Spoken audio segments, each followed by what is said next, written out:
Roblox Simulator has consistently been one of the most well-known and popular simulators on Roblox.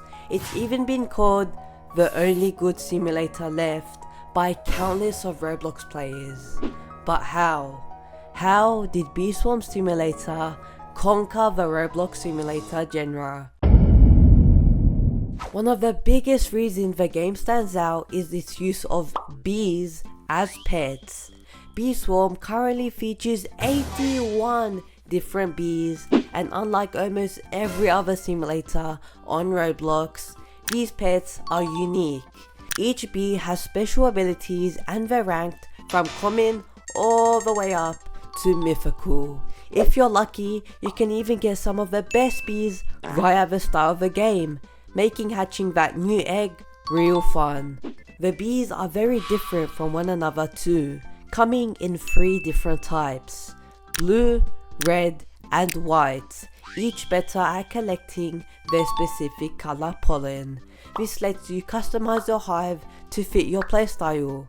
Most simulators make the pets you get early on useless later, but in Bee Swarm, every bee counts. You can actually feed them different food to level them up, boosting their stats, which actually makes you interact with your pets. This unique pet system takes what's usually a boring and unoriginal part of simulators and turns it into one of the most fun features of the game. At its core, the game is a classic simulator. Click to collect pollen, sell it, then buy upgrades. But on it perfected this system so well that grinding doesn't even feel like grinding. Instead of just mindlessly clicking, you get to use items like gumdrops, sprinklers, bee abilities and field dice that speed up pollen collection and make grinding more entertaining and actually require you to look at your goddamn screen. Popular YouTuber Franksia has made over 400 videos on the game, even said, "Grinding doesn't even feel like grinding."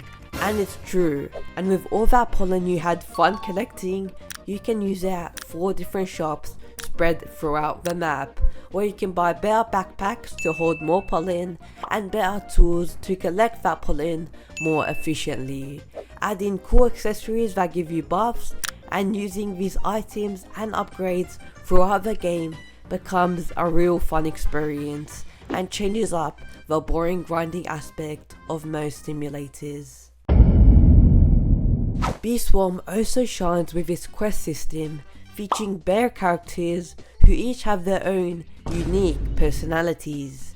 Black Bear wants to eat all the honey in the world, Mother Bear is a nurturing soul, and more bears keep getting added, each with their own stories. The bears also give out unique quests. Panda Bear, for example, gives enemy focused quests, Mother Bear has more bee focused quests, and so on and so forth, giving a wide variety of tasks you can do. Plus, they give special rewards from time to time for completing the quests, which is a great bonus. Characters and quests are rare in simulators, but adding them into Bee Swarm really helped it stand out. But it doesn't stop there. On it added multiple areas that unlock only once you have a certain numbers of bees. 5 bees for the first area, then 10, then 15, and so on. Unlike other games like Pet Simulator, where you can rush through areas in minutes, Bee Swarm makes unlocking new areas take hours, but for a good reason.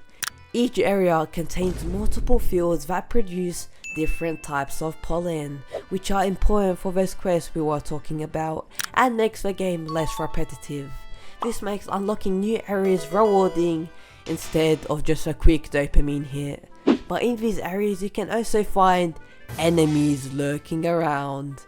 Ladybugs, spiders, beetles and more. And I mean a lot more. These enemies drop different rewards, making killing them worth it, not only for quests that you get, but also to get that strawberry to feed your bees. Plus, some enemies are even bosses that drop even rarer rewards. In Bee Swarm, there's this spiky bee guy that comes at night, this little baby chicken, and this big chicken. This adds a little extra spice to the game and gives you something other than grinding to do. Anyway, that's just my opinion. If you want to see more content from me, click here or here, and peace. By the way, I'm sick. Hope you still enjoyed anyway.